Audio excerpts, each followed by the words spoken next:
네, 성장 내러티브의 타당성에 대해서 설명드려보도록 하겠습니다.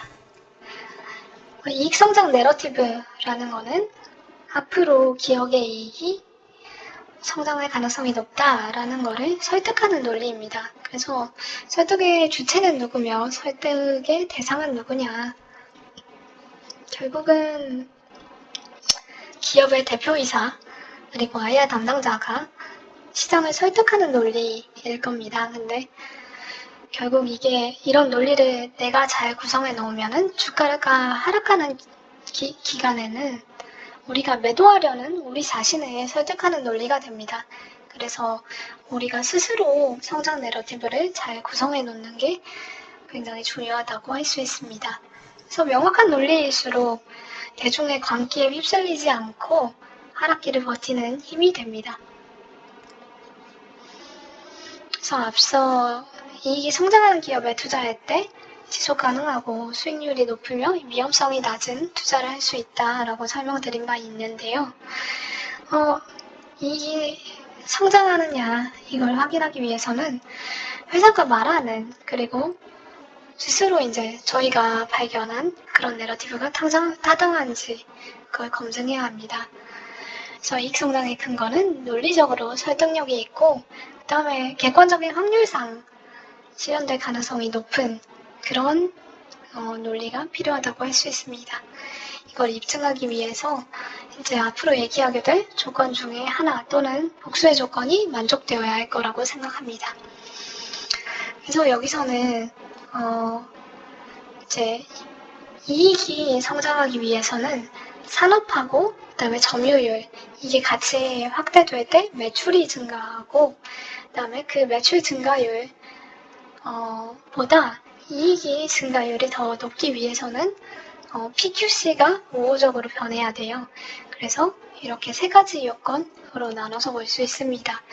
근데 이익률의 증가에 대해서는 나중에 다시 이제 또 설명드릴 기회가 있을 것 같고 그 다음에 경제적 해자에 대해서는 이 이익성장 내러티브를 설명드리고 나서 다음에 또 설명드리도록 하겠습니다.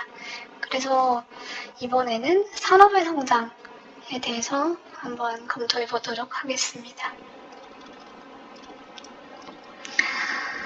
우선은 산업의 성장을 설명하는 그런 논리를 구성하기 전에 이 기업이 어떤 시장에서 커나가려고 하는지 그 시장을 정확하게 정의하는 게 중요합니다.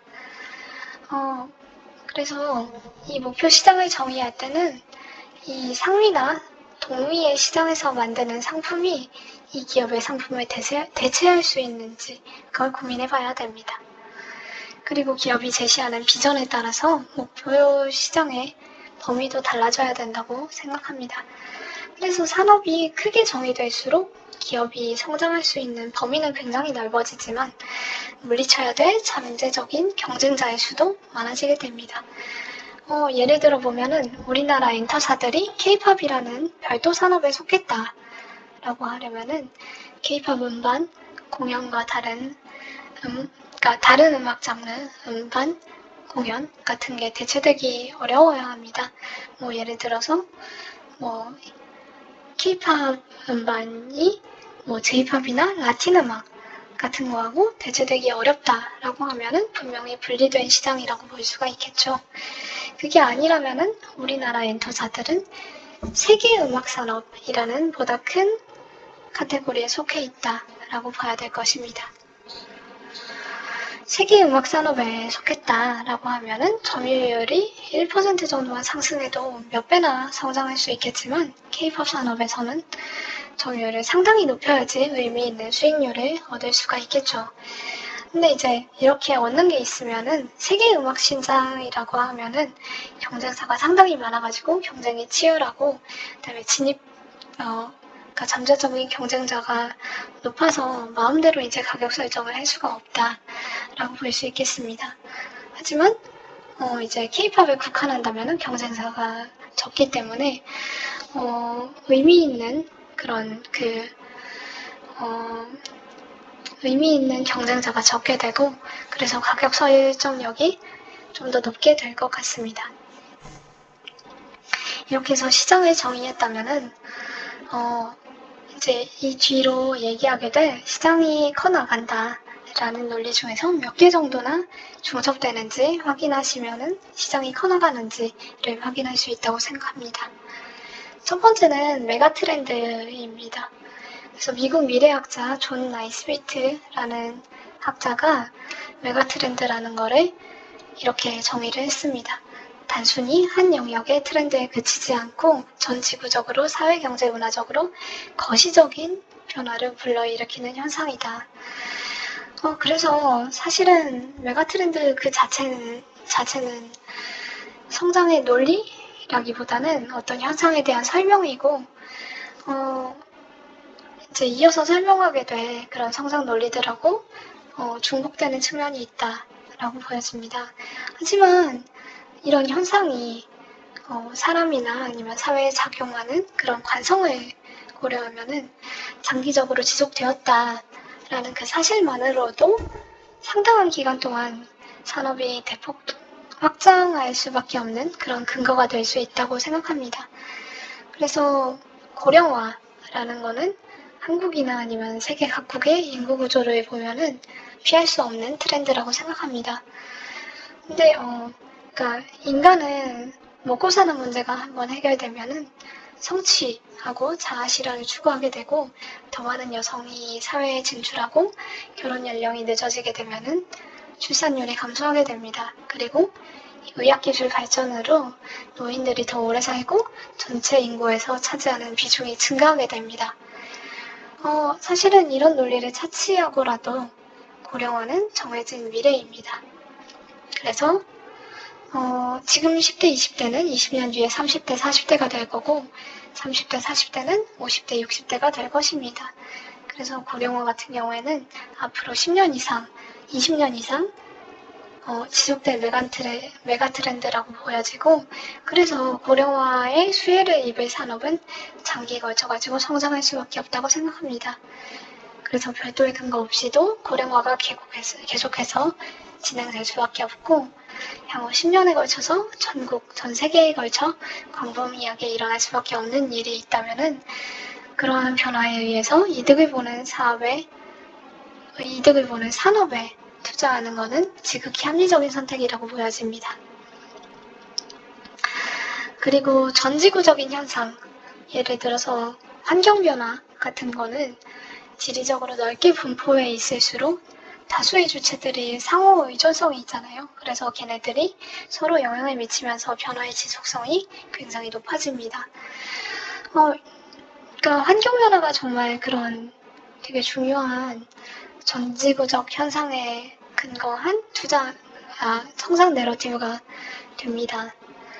온실가스 감축을 해야 된다라는 당위성에는 동의하지만 필요한 수준에 미치기는 어렵고, 왜냐하면 이게 이제 결정하는 주체가 굉장히 많은데 감축의 혜택은 분산되기 때문입니다. 그래서 기후변화 대응은 최적 시나리오를 따라가기가 굉장히 힘들고, 이런 과정을 통해서 기후변화 대응은 최적 수준에 미치지 못합니다.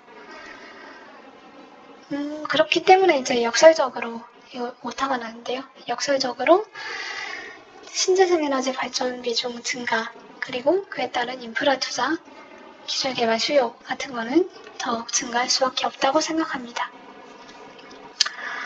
그리고 소비자의 편의성 개선 같은 것도 굉장히 중요한 이익 성장 내러티브입니다.